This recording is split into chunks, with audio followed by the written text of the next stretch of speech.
Hi friends, welcome to Surya blogs. మనం ఇప్పుడు అరిసెలు సరిపిండి చేసుకుందాం.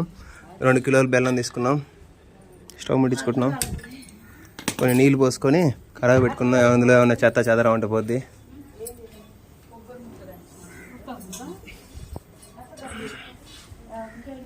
కొద్దిసేపు అయితే మొత్తం కరుగుద్ది. ఇదిగో ఫ్రెండ్స్, ఇందాకంతా చెత్త అంతా తీసేసుకున్నాం, తర్వాత వేసుకొని పాకం పడుతున్నాం. అంటే దాంట్లో చెత్త ఉందనుకుంటారు. చెత్త కాదంట ఫ్రెండ్స్, అందులో ఉన్న గసి అయ్యి ఉంటాయి కదా, అదే ఇసుక అయ్యి అవన్నీ వడబోసుకున్నాం, చేస్తాం. ఇదిగో మా అక్క చేస్తుంది, అరిసెల పాకం పడుతుంది. అరిసెలకైనా సలిపిండికైనా అదే, కాకపోతే మా ఆంధ్ర సైడ్ వచ్చేసి ఇలా ఇప్పుడు అమ్మాయి బిడ్డ పుట్టిన తర్వాత 5వ నెల కానీ 3వ నెలకు పంపిస్తారు కదా, అప్పుడు ఈ సలిపిండి ఇచ్చి పంపిస్తారు. ఆకు కాయలు అన్ని బట్టి పంపిస్తారు.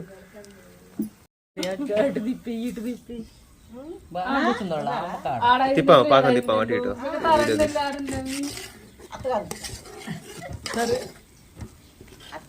అది నీళ్ళల్లో వేసుకొని చూస్తే మనకి రాయిలా గట్టిగా అయితే అప్పుడు తీసుకోవాలి మనం పాకం.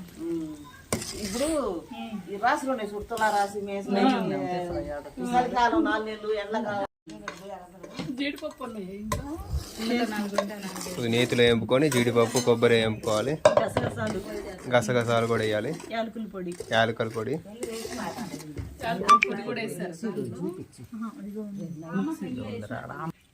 ఇది యాలకుల పొడి, బియ్య పిండి. బియ్యాన్ని ఒకరోజు నానబోసి పిండి పట్టించుకోవాలి. ఇలా వాటర్ పోసుకొని కొద్దిగా వేసుకొని రాయిలాగా వచ్చింది అంటే గట్టిగా వచ్చింది చూసుకొని పట్టుకోవాలి.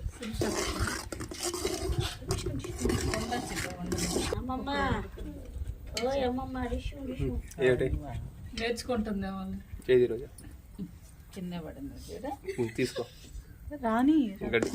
గట్టిగా అయితే బాగా వస్తుంది, ఉండ ఇంకా మెత్తగా.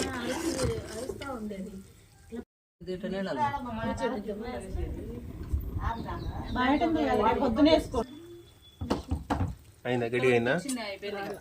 ఇంకా మెత్తగా ఉందా? మెత్తగా ఉందా?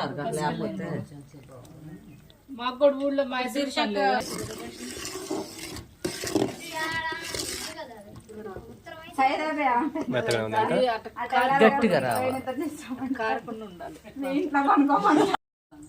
పోటీ మంచిదే, రైతులు బాగుపడతాయి అంటైనా. మనం లోడ్ పెట్టామని చెప్పి వాళ్ళు కూడా ఎవరొకరు బాగుపడతారు కదా. ఇంకా గట్టి కావాలా?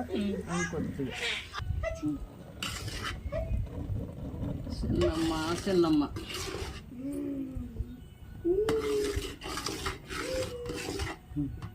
దాంతో తృప్తి పట్టింది. పాకం పట్టే పని లేదు, అంతేగా మరి జారుకుంటాం చూడు. 2 కొడుకులు లేకపోతే నేనే పెంచుకుంటాను.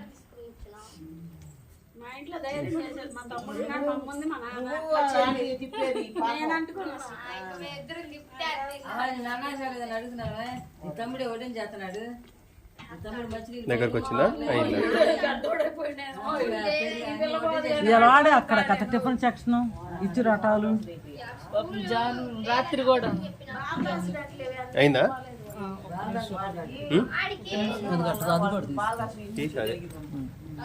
అయింది. చాక్లెట్ లాగా ఉంటుంది అది, ఇప్పుడు తింటే. ఇంకొక నిమిషం ఉంచి ఆపుకుందాం. మా కమ్మలలో కలిసిపోయారు. ఇప్పుడు కొద్ది పిండి వేస్తున్నాం. బటర్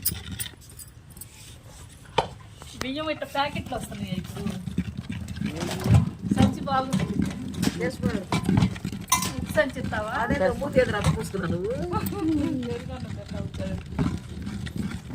సంచి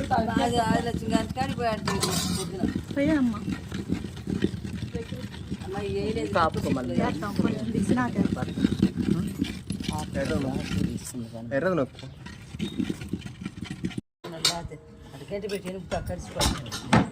జీడిపప్పు కొబ్బరి ఏంపిడి అన్నీ వేసుకున్నాం కదా ఇందులో. ఇది మొత్తానికి సెలవిండి రెడీ అయింది. ఇంకొంచెం పిండి వేసుకొని గట్టిగా అయిందాక చేసుకోవాలి. ఇలా గట్టిగా రావాలి. ఓ ముద్ద తీ బయటికి. శనగపిండి కలిసిందమ్మా. ఓ ముద్ద తీయం ఇది బయటికి. ఓ ముద్ద తీ అది. ఇంట్లో లేదు అసలు. అది ఇలా గట్టిగా పిండి పొడి పిండి లేదా ఇంట్లో? ఇంకొంచెం పిండి వేసేస్తే ఇది అయిపోతుంది సలిపిండి. పోయేది బాగా.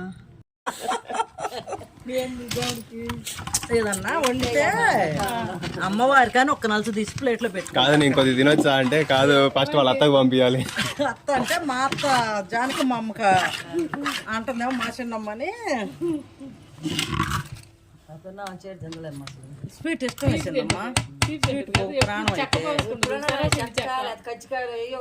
ఎప్పుడు శనగపిండి చెక్క శనగపిండిని కొబ్బరి వేసి పట్టేది శనగపిండి చెక్క ఎప్పుడు తినటానికి లేదు. ఉండదమ్మా. ఆ మాట అయితే వాస్తవేరా. ఎప్పుడు వచ్చినా ఏదో పెడతానే ఉంటుంది. టీవీ పెట్టి ఆ మాట అయితే వాస్తవం. ఎప్పుడు ఉంటాయి. టీవీ తింటది కాబట్టి టీవీ ఉంటాయి. టీవీ అని కాదు కానీ ఏదైనా ఎప్పుడు ఏ టైం ఏమన్నా పెట్టారు పొద్దున కొద్ది అమ్మాయి చేపలు తప్పలు ఎవరికి లేదు తోడు ఎత్తుకొని పోండి.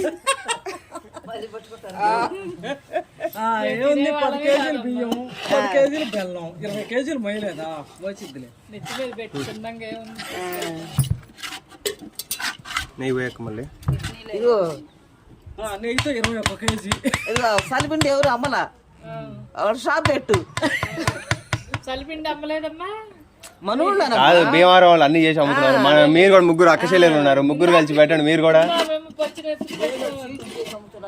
నెలకి 15,000 మిగులుతున్నాయంట మనిషికి. 15,000 20,000 మిగులుతున్నాయి అంట మనిషికి అంట 15,000 మిగులుతున్నాయంట నిన్న అక్క అంటుంది. నలుగురు కూర్చుంటే కానీ భలే ఆస్తి పడుతున్నారులే. కొత్త పొలపాట మీద బాగానే చేశారు కానీ ఇసుకు పడుతుందంట. ఒక రేత్రి లేదు పగలని లేదు. ఇప్పుడు ఆర్డర్లు ఇస్తే అమ్మటే వండాలి. చెయ్యాలి, కానీ తప్పదు. పోనీ అని చూసుకో. మరి డబ్బులు కావాలంటే చెయ్యాలి. మరి అంతేరా కష్టమే ఏదైనా. ఇప్పుడు సలిపిడి బాగా చేసేవాళ్ళు ఇప్పుడు ఎవరు చేస్తున్నారా? తెల్లారిపాడికి మేము లేసాలకి బోర్లు ఉండాడు పెట్టేవాళ్ళు పండగ తినేవాళ్ళు. నిజం అప్పట్లో అంతే. రేత్రి పొలం పోయి వచ్చి పిండి కొట్టుకొని తెల్లారిపాటి మీరు చేయొచ్చు ఇప్పుడు. నేను చేస్తాను ఎందుకంటే నీకు గుర్తుందా మరి మీ అమ్మ